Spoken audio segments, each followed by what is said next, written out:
রসুল আকরাম সাল্লাল্লাহু আলাইহি সাল্লামের একটা হাদিস, তিরমিজি শরীফের 2616 নম্বর হাদিস। মুআজ ইবনে জাবাল রাদিয়াল্লাহু তাআলা আনহুর বর্ণনা। হযরতে মুআজ বলেন, কুনতু মা নবী সাল্লাল্লাহু আলাইহি ওয়াসাল্লাম ফি সাফারিন, এক সফরে আল্লাহ রসুলের সাথে আমি ছিলাম। ফাসবাহতু ইয়াওমান করিবাম মিনহু ওয়া নাহনু নাসির, চলতে চলতে আল্লাহ রসুলের কাছাকাছি পৌঁছে গেলাম। আল্লাহ রসুলকে বললাম, আখবিরনি বিআমালিন ইয়া রাসূলুল্লাহ ইউদখিলুনিল জান্নাতা ওয়া ইউবাইদুনি মিনান নার। হুজুর, আমারে এমন একটা আমল বলেন যে আমল আমাকে জান্নাতে নেয়, জাহান্নাম থেকে দূরে রাখে। নবীজি বললেন, মুআজ ইন্নাকা সাআলতানি আন আযীম, তুমি কঠিন একটা প্রশ্ন করছো, তুমি খুব কঠিন একটা প্রশ্ন করছো আমারে। ওয়া ইন্নাহু লাসিরুন আলা মান ইয়াসসারাহুল্লাহু আলাই, তবে এই প্রশ্নটা ওই ব্যক্তির জন্য সহজ যার জন্য আল্লাহ সহজ করে দেয়। তো হযরতে মুআজকে নবী বললেন, তা'বুদুল্লাহ, আল্লাহর ইবাদত করবা, লা তুশরিকু বিহি শাইআ, শিরিক করবা না।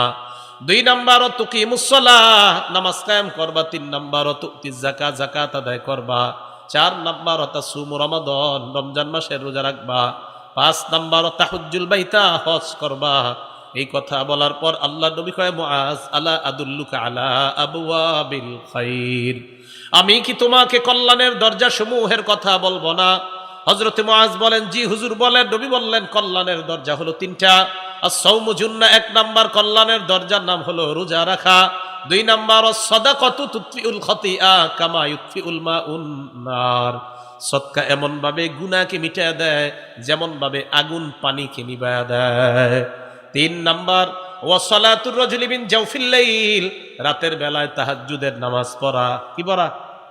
এটা তো আবার সমস্যা। এখন তাহাজ্জুদ বাচ্চারা পড়তে পারবে না, বড়রা পড়বে। কারা পড়বে? বড়রা। কারা পড়তে পারবে না? বাচ্চারা যে তাহাজ্জুদ পড়ে, এটার দলিল আছে তো সহিহ বুখারী 699 699 নাম্বার হাদিস। হ্যাঁ, কারা তাহাজ্জুদ পড়ে? বাচ্চারা। বাচ্চারা তাহাজ্জুদ পড়ে, এটা বুখারী শরীফে আছে 699 নাম্বার হাদিসে। ইন্না লিল্লাহি, এটা আবার কি কইলেন আপনি? হ্যাঁ, আছে তো। আব্দুল্লাহ ইবনে আব্বাসের বর্ণনা, তিনি বলেন, রাসূল আকরাম সাল্লাল্লাহু আলাইহি সাল্লামের বিবি মাইমুনা রাদিয়াল্লাহু তাআলা আনহা, উনি ছিলেন আব্দুল্লাহ ইবনে আব্বাস রাদিয়াল্লাহু তাআলা আনহুমার খালা। তিনি বলেন, বিত্তু ইনদা খালাতি মাইমুনাতা রাদিয়াল্লাহু তাআলা আনহা, আমি আমার খালার বাসায় রাত্রিবেলা অবস্থান করলাম। রাতের বেলা অবস্থান করার পর হাত্তা ইদান তাসাফাল লাইল, রাত যখন অর্ধেক হয়ে যায়, আল্লাহ রসুল ঘুম থেকে জাগ্রত হলেন, আমিও জাগ্রত হইলাম।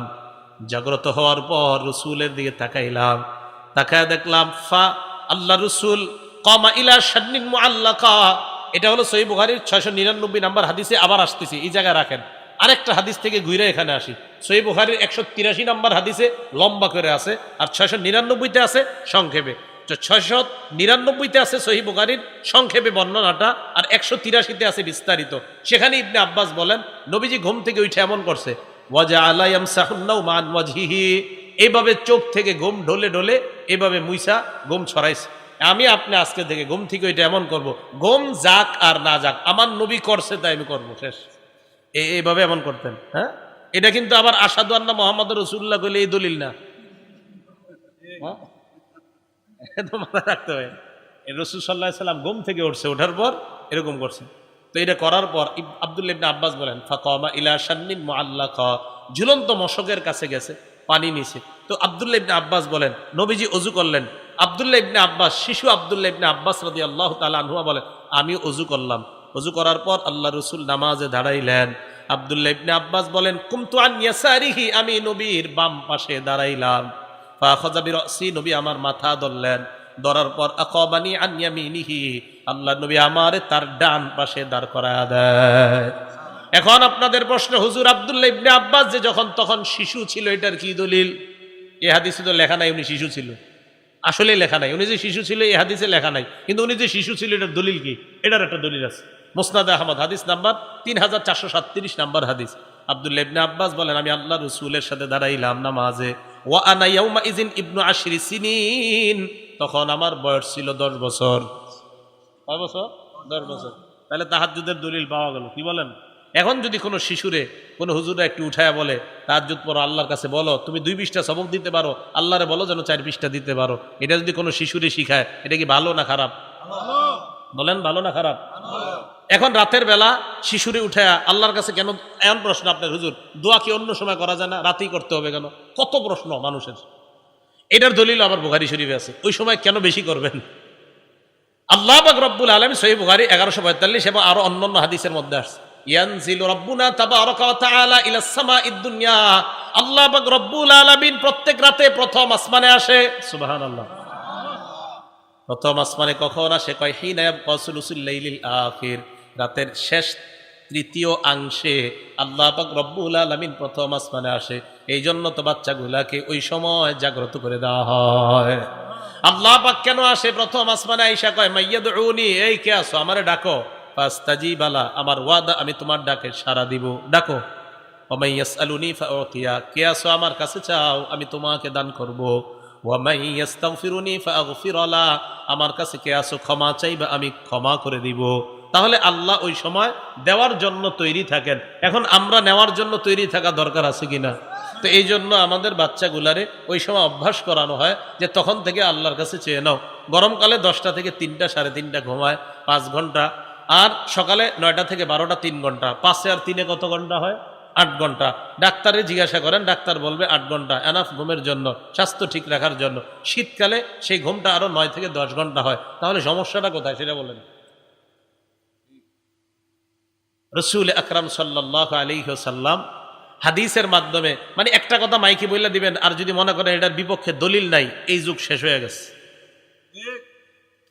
কথা কইতে খুব সাবধানে বলবেন, পাল্টা দেখবেন দলিল কোত্থেকে এসে পড়ছে আপনি টেরও পাইবেন না।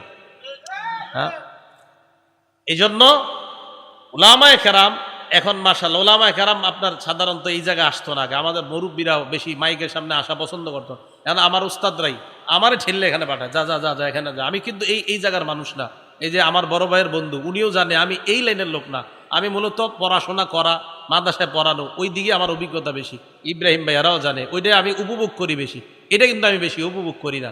এখানে হুজুরা পাঠাইতেছে। আমি আপনাদের সামনে বয়ান দেওয়ার মূল উদ্দেশ্য থাকে, প্রথম উদ্দেশ্য থাকে ওলামায়ে কেরাম এবং মাদ্রাসার ছাত্রদেরকে উৎসাহিত করা, এদেরকে এই উৎসাহ প্রদান করা যে কিছু দলিল মুখস্থ করে নেন, বাতিলটা যেন সামনে আইসা দাঁড়াইতেই না পারে। আসবে একটা দলিল ছেড়ে দিবেন, বাস শেষ, আউট। কিছু বলবে দলিল ছাড়বেন, আউট। আরেকটা বলবে দলিল ছাড়বেন, আউট। এই যে দেখেন আলহামদুলিল্লাহ, আসে সামনে 1-1.5 মিনিটও কথা বলা সম্ভব না। কেন? আপনি কি বলবেন, কোন বিষয়ে? অমুক বিষয় তো বলেন, হ্যাঁ এটা বুখারীতে আছে, সমস্যা কি? আর কি বলবেন বলেন, এটা মুসলিম শরীফে আছে, কি সমস্যা? সমস্যা না তো ঠিক আছে, জান আসসালামু আলাইকুম, শেষ, খালাস। এই জন্য আমি মাদ্রাসার ছাত্র ভাই যারা আছেন, পড়াশোনা করেন, মন দিয়ে পড়াশোনা করেন, পড়াশোনা করেন, নিজের যোগ্য করেন, তৈরি করেন। কিছু বিষয়ের দলিল আদিল্লা এমনভাবে আপনি মাথায় রাখেন যেন বাতিল আপনারে দেখলেও আপনার কাছাকাছি না আসে। এই কথাটা মাথায় রাখবেন। আল্লাহ বুঝার তৌফিক দান করে। তো বলছিলাম, রাসূল আকরাম সাল্লাল্লাহু আলাইহি সাল্লাম ওই মুআজ ইবনে জাবালকে বললেন, মুআজ 3টা বিষয় কল্যাণের দরজা। 1 নাম্বার রোজা রাখা, 2 নাম্বার সদকা করা, 3 নাম্বার রাতের বেলায় তাহাজ্জুদের নামাজ পড়া। রাতের বেলায় তাহাজ্জুদের নামাজ পড়া।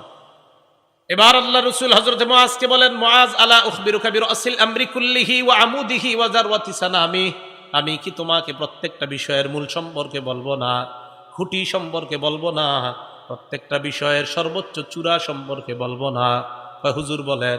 আল্লাহ নবী কয়, রাসূল আমরি কুল্লিহি আল ইসলাম, প্রত্যেকটা জিনিসের মূলের নাম হলো ইসলাম।